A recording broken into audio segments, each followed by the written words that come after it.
마지막 발제는 이제 저희가 마지막에는 일본 분을 좀 모셨습니다. 이제 글로벌하게 모셨는데요. 저희가 크루즈 시장 확대를 얘기를 하면서 사실은 이제 연안 크루즈도 중요하지만 저희는 이제 동북아 크루즈에서는 저희만으로는 사실은 시장 확대는 어렵거든요. 그 연안뿐만 아니라 저희가 같이 동반을 가지고 있는 연근에 있는 일본, 중국이 항상 같이 가져가야 되기 때문에 일본이 가지고 있는 여러 파트너로서의 어떤 이 협업이 되게 중요하다고 봤고 이런 측면에서 지금 저희가 오늘 모신 분은 일본 국토교통성 항만국 크루즈진흥실장님인 하야시 유스케 실장님을 모셨습니다. 아마 지금 계속 저희 시작할 때부터 온라인으로 아마 접속하고 계시는데요. 원래 오프라인으로 모시려고 했는데 또 일이 생기셔서 사실은 이제 그럼에도 불구하고 온라인으로 이제 접속해 주시는 걸로 그렇게 했습니다. 어렵게 모셨습니다. 혹시 지금 접속 가능한가요? 네, 반갑습니다. 고마스. 네. 하이, 안녕하세요. 네, 안녕하십니까? 안녕하십니까? 크루즈에 대해서 좀 발표 부탁드리겠습니다. 네, 감사합니다. 하이. 네, 국토교통성 하야시라고 합니다. 오늘 이렇게 훌륭한 포럼에 참여할 수 있도록 기회를 주셔서 대단히 감사합니다. 사무국 여러분들께 대단히 감사드립니다. 그리고 사실은 제가 부산에 오려고 했었는데요. 오늘 뭔가 사정이 생겨서 제가 참석할 수 없었습니다. 다음번에는 반드시 부산에 꼭 참석하도록 하겠습니다. 네, 그러면은 제 발표를 시작하도록 하겠습니다. 네, 그러면 파일을 여러분께 공유를 드리도록 하겠습니다. 잠시만 기다려 주세요.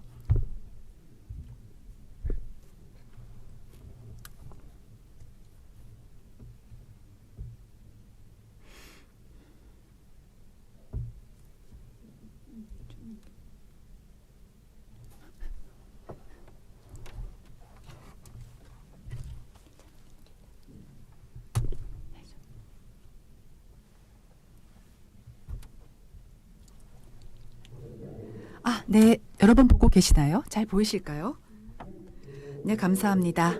오늘은 첫 번째 최일선 선생님 그리고 성우린 변호사님의 발표를 잘 들었습니다. 크루즈에 대한 과제가 일본과 한국 같은 과제를 가지고 있다라는 것을 느꼈습니다. 굉장히 많은 참고가 되었습니다. 오늘 제가 일본의 상황에 대해서 발표를 할 예정인데요. 이런 발표가 한국 측에도 의미 있는 그런 결과가 되기를 기대합니다. 그러면 다음 페이지 보겠습니다. 여기를 보시면요. 현재의 일본에서의 크루즈 상황에 대해서 보여드리고 있습니다. 2020년부터 2022년까지 코비드-19 코로나로 인해서 이렇게 좀 약간 정지 상태가 되었는데 2023년 3월부터 외국인 크루즈선의 기항이 재개되었습니다. 2023년도 실적을 보시면 일본으로 오는 크루즈 여객선이 35.6만 명, 그리고 크루즈선의 기항 횟수가 1,854회 이렇게 되어 있습니다. 그래서 기항 횟수를 보게 되면은 2022년 수준까지 회복된 모양새입니다. 이어서 일본으로 오는 외국인 크루즈선의 그 기항 상황에 대해서 말씀드리겠습니다. 코로나 이전 2019년까지의 그 상황에 대해서 보게 되면요. 거의 캐주얼 클래스였습니다. 그리고 프리미엄 클래스 이런 부분들이 메인이었습니다. 근데 2023년을 보게 되시면 이 파란 부분 호화 그다음에 빨간색이 엑스페디션 이런 클래스 기항 횟수도 늘어나고 있습니다. 그래서 코로나 이전 전후로 인해서 크루즈의 그 동향이 많이 변화되었다라는 것이 큰 특징이라고 할 수 있겠습니다. 이러한 호화와 엑스페디션 이 두 가지의 승객의 대부분은 일본까지 비행기로 와서 일본 발착 크루즈를 즐기는, 그러니까 뭐 굉장히 그런 상황이고 세계 여러 곳 구미에서 많은 관광객들이 오고 있습니다. 그리고 2024년 올해는 중국 발착 크루즈 투어가 재개되기 때문에 아시아 역내 그 캐주얼 클래스의 크루즈선 기항 횟수도 앞으로 더 늘어날 것으로 전망되고 있습니다. 다음으로 일본 정부의 크루즈에 대한 계획에 대해서 잠시 소개를 드리도록 하겠습니다. 2023년에 일본 정부는 관광 대국 기본 계획이라고 하는 것을 책정했습니다. 이 계획 속에서 크루즈의 목표치를 세 가지 정도 마련했는데요. 첫 번째로는 그 방일 크루즈 여행객 수입니다. 그래서 2025년까지 이 코로나 이전 수준을 회복한다. 250만 명까지 회복시킨다라는 것을 목표로 하고 있습니다. 그리고 2023년 아까 소개드렸던 것인데요. 35.6만 명이라고 하는 것. 중국에서 오시는 그런 관광객이 아직 침체되어 있는 상황인데요. 이 한국에서 차타 크루즈 승객들이 많이 늘어났습니다. 그래서 이런 한국과 일본 양쪽에서 이 크루즈를 좀 더 발전시키면 좋겠다라는 생각을 합니다. 두 번째 목표는요. 외국 크루즈선의 기항 횟수입니다. 이것은 2025년까지 예전의 그 수준인 2000대로 늘린다라는 것입니다. 2023년에는 목표치 60% 정도까지 회복이 되어 있는 상황입니다. 그리고 세 번째가 크루즈선이 기항하는 그 항구의 수입니다. 그래서 2025년에는 코로나 이전 수준을 웃도는 100으로 한다라는 목표를 잡고 있습니다. 근데 2023년 단계에서는 92개 항까지 늘어났습니다. 계속해서 이것을 늘려나갈 계획입니다. 그리고 이러한 목표를 달성하기 위해서 어떠한 그러면 움직임을 보이고 있는지를 설명을 하려고 하는데요.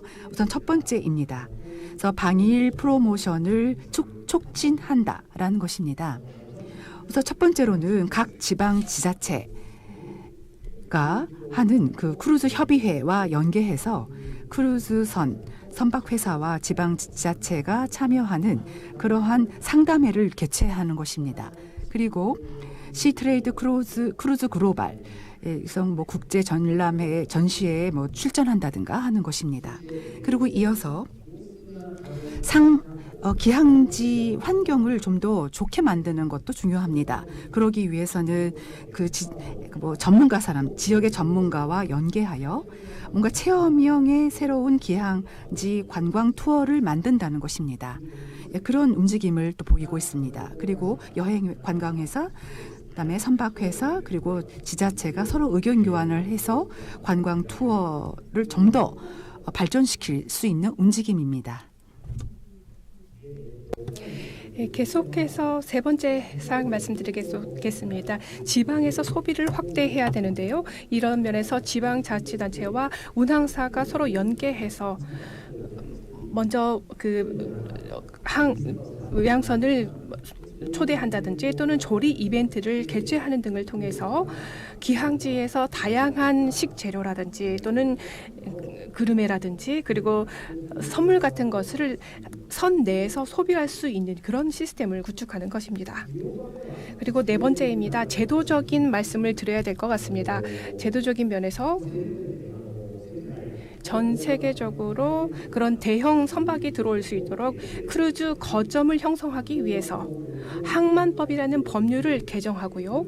크루즈의 운항사들이 선박회사들이 여객시설들에 있어서 투자를 할 수 있도록 유도합니다. 그래서 그 투자를 리턴할 수 있게 해서요. 회수해서 이 투자한 운항사들이 항구를 정비한다든지 이런 면들을 좀 더 유용하게 활용할 수 있도록 법을 정비합니다.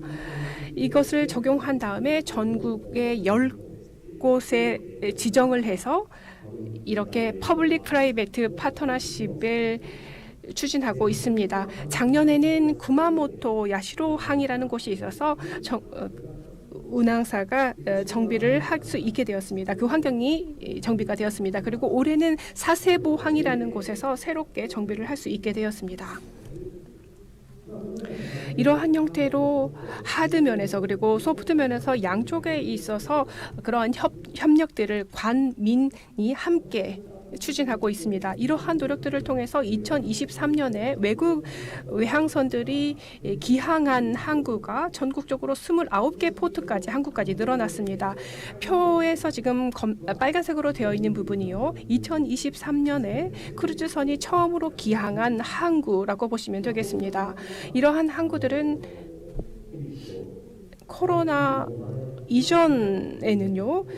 크루즈선이 기항을 하지 못했던 예를 들어 세토나이해의 작은 항구였다든지 또는 협소한 그런 접안이 어려운 그런 기항지였습니다. 외국 국적선에는 그렇게 많이 알려지지 않았던 곳인데요.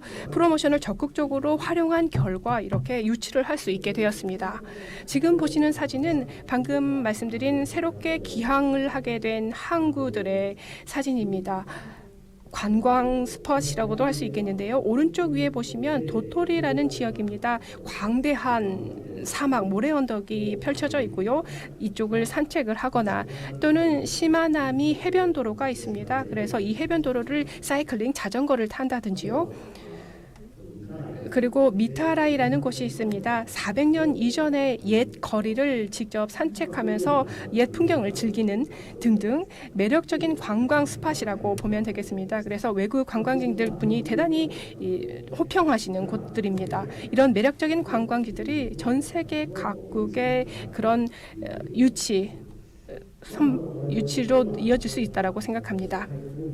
이렇게 고품질의 관광지들을 개발할 수 있다라고 한다면 더 많은 잠재력이 있기 때문에 그런 관계자들과 함께 프로모션을 추진해 나가고자 생각하고 있습니다. 지금까지 여기까지 해외의 그런 고객들을 국내에 유치하는 그런 이야기를 드렸는데요. 방금 말씀해 주셨듯이 일본의 소스 마켓의 확대라는 것도 대단히 중요한 과제라고 생각합니다.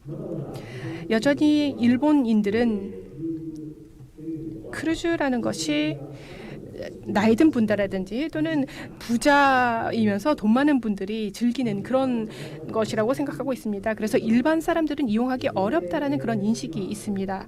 하지만 일본 정부에서는 일본인 소스 마켓의 확대를 위해서 전국적으로 크루즈의 세미나라든지 또는 심포지엄 이런 것들을 그리고 크루즈선의 견학이라든지 이런 것들을 개최해서 되도록이면 많은 분들이 크루즈 관광을 즐길 수 있도록 유도하고자 생각하고 있습니다.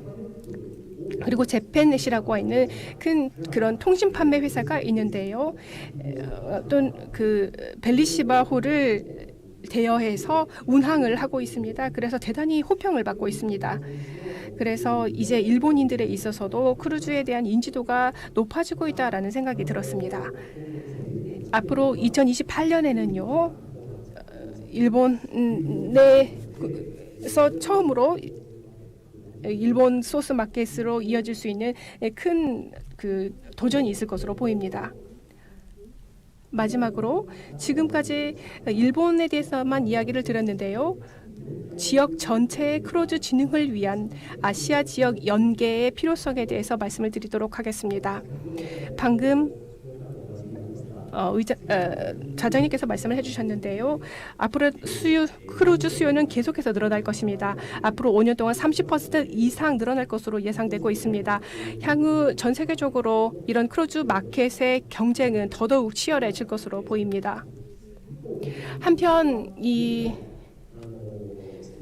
지역별 크루즈 여객의 점유율을 지금 제가 사진에다가 보여드렸는데요. 아시아 지역 전체적으로 세계의 45% 정도밖에 점유율이 없습니다. 점유율이 낮습니다. 경쟁력이 여전히 낮은 상태라고 보시면 되겠습니다. 아시아 지역 전체를 보면 한국, 중국, 일본, 대만 각각 지역에 있어서 대단히 멋있는 관광 자원들을 보유하고 있고 그리고 소스 마켓을 보유하고 있다라고 보여집니다. 각국에서 연계를 해서 아시아 지역 전체에 이 크루즈 마켓의 확대를 위해서 노력했으면 하는 바람이 있습니다. 그래서 오늘 이렇게 참가해 주신 여러분들이 좋은 동료가 될 수 있다라고 생각하고요. 함께 여러 가지 작업들을 추진해 나갔으면 좋겠습니다. 이상 저의 발표를 마치도록 하겠습니다. 경청해 주셔서 고맙습니다.